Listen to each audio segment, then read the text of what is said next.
বাংলাদেশের নির্বাচন ব্যবস্থা আবার স্বরূপে ফিরে আসে নাই অথবা না, আমি তো মনে করি না। শুনুন, সেটা হচ্ছে যে মানে এই নির্বাচনটা ভালো নির্বাচন ছিল না। না, এই নির্বাচন যদি ভালো নির্বাচন হয়ে থাকে তাহলে 2018 এবং 2024 ভালো নির্বাচন। 18 ভালো নির্বাচন যদি এই নির্বাচন হয়ে থাকে, কেন 2014 এবং 2014 এবং 2024 18 তো অংশ নিয়েছিল, সেটা তো দিনে ভোট রাতে হয়েছে, সবাই আমরা জানি।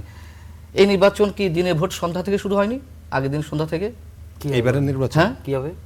কেন ব্যালট পেপার পাওয়া যায়নি? হা না ভোটের সিল মারছে, ওপেন ধরা হয়নি, ধরা হয়েছে কিনা? আচ্ছা না, আচ্ছা না, আপনি তো গণমাধ্যম কর্মী। আমার চোখে সেইভাবে আসে নাই। আমি দেখি নাই। আপনাদের টিভি কভার করেছে? আচ্ছা, অসংখ্য ভিডিও আমি এখনই বের করে দেখাবো। আপনি যদি আমাকে 2 মিনিট সময় দেন, আমি এখনই বের করে দেখাবো। আচ্ছা, ঠিক আছে, চ্যালেঞ্জ করছি আমি, যে তার আগের দিন সন্ধ্যা থেকে হা না ভোটের ব্যালট পেপার ওপেন সাজানো হয়েছে এবং সিল মারা হচ্ছে এবং সিগনেচার করে নেওয়া হচ্ছে। হ্যাঁ, হাতে না নাতে? হাতে, গণভোটের হাতে। এবং হাতে ভোট দেওয়ার জন্য এনসিপিও বলেছে, জামায়াতও বলেছে, বিএনপিও বলেছে। তো এখানে বিএনপি সালাউদ্দিন সাহেব তো গত কয়েকদিন আগে বললেন যে নির্বাচন আদায় করার জন্য আমরা এটা কৌশল অবলম্বন করেছিলাম, হাতে ভোট দেওয়ার কথা বলেছিলাম। বিএনপি তো হা ভোট চায়নি, গণভোটের ব্যাপারে। গণভোটে, হ্যাঁ, গণভোটটাই তো চায়নি। জি, গণভোট মানে তো ধরে নিয়েছিল যে আন্দোলনের পক্ষে যারা আছে সবাই গণভোট চাইবে।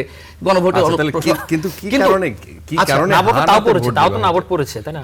মানে কি কারণে হা না ভোটে মানে আগের রাতে দিতে হবে, এটা কার জন্য জরুরি? সেটা জামাত করছিল। জামাতের নেতারা আগের দিনে ওই যে রেজাল্ট শিট, সেটাতে সিগনেচার নেওয়া হচ্ছিল অসংখ্য জায়গায়। আপনি এগুলো চোখে পড়েন না আপনার? আচ্ছা, যদি চোখে না পড়ে থাকে আমি এখনই দেখাতে পারি।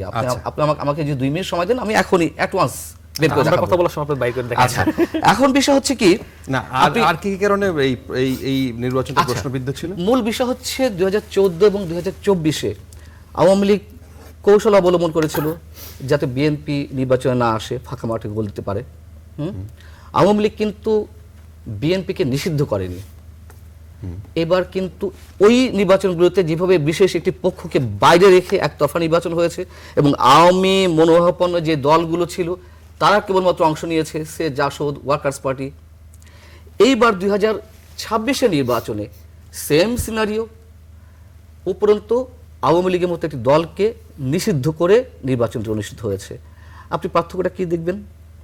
সেম সিনারিও ছিল বলবেন আপনি? 2018, আচ্ছা, আপনি 2014 এবং 2018-তে কোনো সন্ত্রাস দেখেছেন নির্বাচনের দিন? 2014-তে নির্বাচনের আগের দিন পর্যন্ত পেট্রোল বোমার যে অপসংস্কৃতি সেটিগুলো আমরা দেখেছি। 2014-র যে নির্বাচনটি, ওই সময় কিন্তু মানুষ নির্বিঘ্নে ভোট দিয়ে আসছে, টেলিভিশনে এরকম দেখা যাচ্ছিল। আরে প্রতিদ্বন্দ্বী তো নেই, তো নির্বিঘ্ন ভোট হবে না তো কি হবে? এইবারও তো প্রতিদ্বন্দ্বী নেই, আওয়ামী লীগের মতো দল নেই, তাহলে নির্বিঘ্ন হবে না কি হবে? সবই তো ম্যাটিকুলাস ডিজাইন। এটা ম্যাটিকুলাস ডিজাইন, আর আগেরটা ছিল সুপরিকল্পিত ডিজাইন, তাই না? এই ডিজাইনটা কি রকম ছিল যে বিএনপি আসুক না জামাতের জন্য, মানে বিএনপি সরকারি দল হবে মানে এই নির্বাচনে, আর জামাত স্বাভাবিক। যেমন জাতীয় পার্টি ছিল, যেমন ওখানে একটা জাতীয় পার্টি ছিল জামাতে ইসলামের মতন, কথা এখানে জামাতে ইসলামী আছে নিজেরা। ও যে আমি আর ডামি, আমি আর মামুরা, সে একই টাইপের নির্বাচন।